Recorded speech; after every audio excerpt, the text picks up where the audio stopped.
We appreciate all of our new subscribers here at the Alabama Football Report, but we don't want to stop at just 15K. The next mini milestone is 15.5. If you want more free Alabama football YouTube videos all season and now off season long, you've come to the right spot. Hit that sub button for free. Coming up on today's show, the latest on Alabama football recruiting, the transfer portal, and some draft declarations where we will begin. Two notable players declaring their intentions to enter the 2024 NFL Draft. It's wide receiver Jermaine Burton and linebacker Trezmen Marshall. Burton going pro isn't a huge surprise. Again, he did fit into the whole COVID year qualifier, which just makes things really complicated for figuring out. You see senior go, okay, they're gone. Well, no, they've actually got 2 more years. I'm out there looking at Alan Bowman getting a 7th year, which is just ridiculous. And the other, Tagovailoa trying to get another year as well. It's just insanity. Burton had only 39 catches that went for, on average, over 20 yards per catch for 798 yards, 8 touchdowns as well. A vertical threat at his best in that area. Not going to be an earlier on draft pick, but I think has a good shot of at least getting drafted at some point on day 3. At minimum, is going to get a camp invite. That was, for most of the year, the target Milroe trusted the most. So receiving core, again, getting changed this upcoming season. Trezmen Marshall, meanwhile, I'm a little bit more surprised by this one. Mostly because I didn't think he played great enough to go pro early. I'm not upset because they kept the better linebacker. Deontay Lawson's come back, and Lawson thinks is a better player than Marshall. You always want to keep your good players, and Marshall does count as a good player. I wouldn't call him an elite great player necessarily, but you'll be okay without Marshall and without Burton. Back to Burton, by the way. What round will he be drafted in? 1, 2, 3, 4, 5, 6, 7, or undrafted? Go ahead and sound off for me in the comments section. Let's talk portal and a notable loss here. Earl Little Jr. quickly commits to Florida State.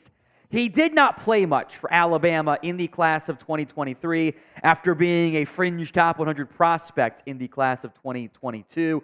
This one does sting a little bit. I thought there was going to be a spot for Little to play more this upcoming season and earn a bigger role and be more impactful than I thought he could have been. I know there were many commenters, etc., said he's playing over Jalen Key. I think, that's maybe hindsight a little bit. Most of those suddenly came out after the year ended, after a little been a bit banged up. I thought Key was fine for you this year. I don't think there were a lot of times like, Jalen Key out there getting smoked. Like, I thought it wasn't a superstar player, but he filled the veteran back-end player role that you needed. I will also say this, and I am okay criticizing coaches and players. I think that's fine. It's part of the nature of fandom and media, etc. If there's one area I'm ever going to give the benefit of the doubt to a coach, probably Nick Saban with defensive backs. Like, how many defensive backs have transferred and gone on to great success at Alabama? Not very many. Now, it's a different era of the portal, so it's a bit changed there. But I trust Nick Saban. If Saban said Jalen Key was better than Earl Little, I believe him. I really do. So what do you think? It's the pinned comment on today's video. So you know the deal. The ad comes here on YouTube. Take advantage of it. Head down there. Go vote. JK for Jalen Key, EL for Earl Little. One more notable name into the portal is Roydell Williams. Now, it was reported about a day before that Williams wanted to stay at Alabama, and maybe it got twisted. Maybe the initial sourcing was he's going to stay in college, and that got flipped. I was going to say at Bama. Well, no. Williams entering the portal a day after that report.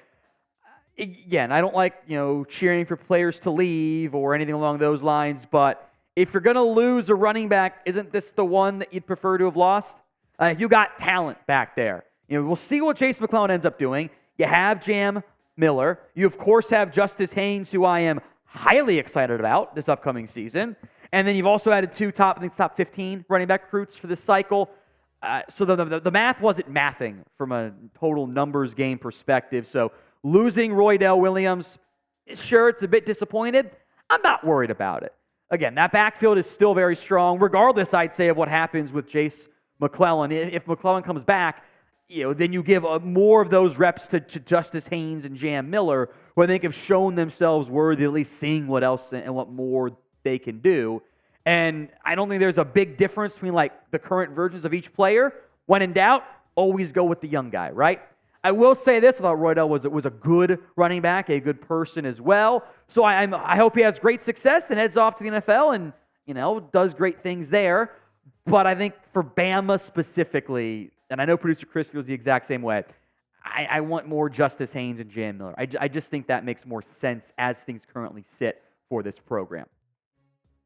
Next up, transfer decision. Former Alabama quarterback Eli Holstein is going to Pitt. I think this makes sense. We knew he was probably going to jump in the portal. I think when Bama got two, 4-star quarterback recruits, okay, one of them was going to leave, whether it was Eli or whether it was Dylan Lonergan, because you're also bringing in Julian Sain. So, Ty Simpson's back. Dylan was clearly ahead of Eli already. Now you add Julian Sain, quarterback 5 at Alabama, or move up the depth chart. It's still a Power 5 program at Pitt. Kind of a no-brainer as far as I'm concerned. So frankly, I think everyone at Bama was like, yeah, probably makes the most sense. Like you sit down with Coach Saban and you go, I'm QB5, aren't I? Yeah, you're quarterback 5. I'm going to leave. Yeah, you should probably leave. I'll give glowing reviews for you is probably how that all went down. Now, today's show is made possible by Prize Picks. Go to prizepicks.com/CLNS and use code CLNS for a first deposit match up to $100. Here's why I love Prize Picks. It's just you against the numbers in daily fantasy. You're not battling other people, whatever. It's just you picking more than or less than on 2 to 6 player stat projections. You can mix and match sports, which is, well, college football is almost over, but you can do NFL, NBA right now. The reboot policy also keeps your picks in play in the event of injury. Player goes down in the first half, they don't return, you are okay. Your picks stay in play. So go to prizepicks.com/CLNS and use code CLNS for a first deposit match up to $100. Some recruiting news and updates here. 2 to 4 stars have committed at the Under Armour All-American Bowl, mostly as expected, but hey, it's a good thing. Daniel Hill, the running back, and Zay Mincey all joining this 2024 class, which is among the best once again in classic Alabama form. Hill is a top 15 running back out of Mississippi. A lot of the buzz had been between him and South Carolina. Again, when early National Honor Day ended, suddenly all of the recruiting insiders put in picks for Mincey and Hill to go to Alabama because they'd silently committed and were going to announce it at the Under Armour All-American game. The bigger get is probably Mincey. I think he could play safety or corner. He's a 4-star as well, but unlike being 176, he's 55th overall. Again, these are all per the 24/7 Sports Composite rankings out of Florida as the Gators continue to kind of bleed a little bit right now. Now, if you love these signings, as I think we all should, spam RTR in the comment section right now. This then is the 24/7 Sports Composite rankings. If I had told you in some order at any point in the last 15 years, maybe 10 years for number 1, it's Georgia, Bama, Texas, Miami, Ohio State, would have went, yeah, that makes sense. The Blue Bloods are the Blue Bloods. Oregon's high at 6. Congrats to Auburn for having their greatest class ever and still being 5 spots behind Alabama. LSU's 8, Oklahoma 9, FSU is 10. The final piece of the class is still Ryan Williams, who will not be committing signing, until later.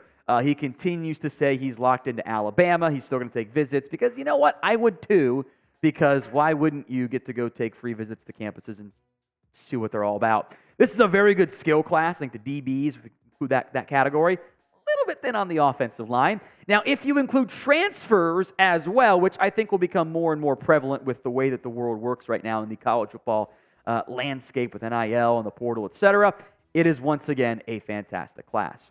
Back to Ryan Williams here. Does Alabama end up landing him? Y for yes and for no, sound off in the comments section.